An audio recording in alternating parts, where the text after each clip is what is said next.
morning. Today I'm making onion rings. You may be asking, why does he have onions soaking in water? What is that all about? Well, actually, this is ice cold water. It's very, very cold. And it has salt in it to make the onions sweat. And the purpose for that is so that when I get these ready, I'm going to put them in flour, but the salt helps the flour to stick to the onions. It actually causes them to sweat, which creates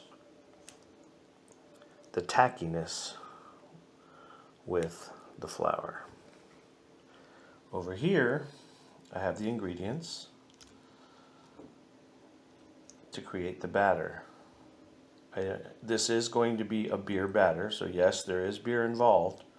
The beer is not to get drunk on. It is used solely for the purpose of creating this batter.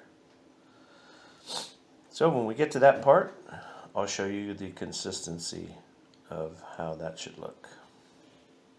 Okay, so here's the next phase of the onion rings. They have all been soaking for 20 minutes, and now they've been dipped in flour and will rest here on this baker's rack for another 20 minutes before I make the batter and then actually cook them up. So now it's time to make the batter. I'm going to go ahead and just mix up all these ingredients real quick.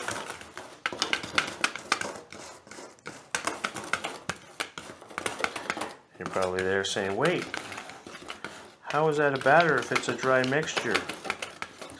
Well, we're about to add the beer in just a second. And the consistency that we're looking for within this batter will be like that of pancake mix. And wow, this smells so good. My mouth is salivating already just thinking about onion rings.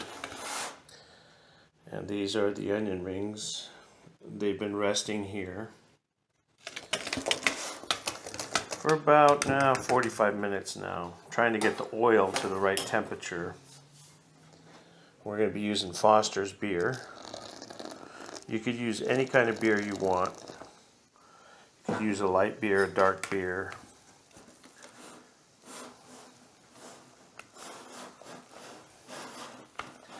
And I'm going to have to pause this for a second. Okay, so this is about the consistency that you want.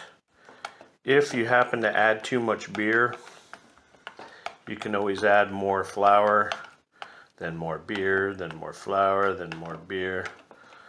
But hopefully you don't have to add a whole lot of beer and keep going back and forth. Because the idea is to not allow your onion rings to get too warm. You want to try to keep those nice and cool for as long as possible prior to them going into the oil. Okay, so now we're ready to start. And I just wanted to show you how I do it. And this is the only part I'm going to show you with regard to this because I have to get these transferred over to the stove. Then just kind of let them drip off. And I like to use a skewer because then you don't lose a lot of batter like you would on a fork. As you can see, it's fully dipped in there and covered. Okay, the next thing you'll see is the finished product. Okay, so here is the first little batch, letting them cool off and also allowing them to drain that oil off there.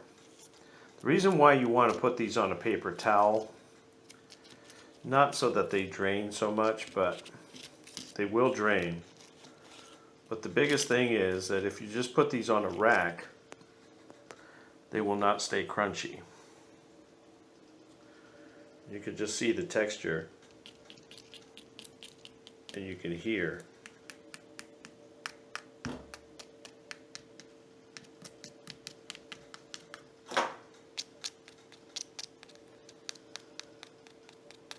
These are not going to fall apart. Now I'm going to take one and bite it.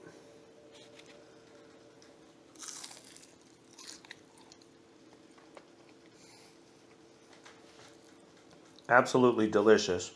And as you can see, the batter does not come off. But I have one last trick for you. Not really a trick, one last treat, one little surprise. And bear with me a second and I'll show you. Yesterday I showed you the secret sauce from McDonald's. A lot of people think it's Thousand Island dressing. It's really not. In fact, there's no ketchup in it.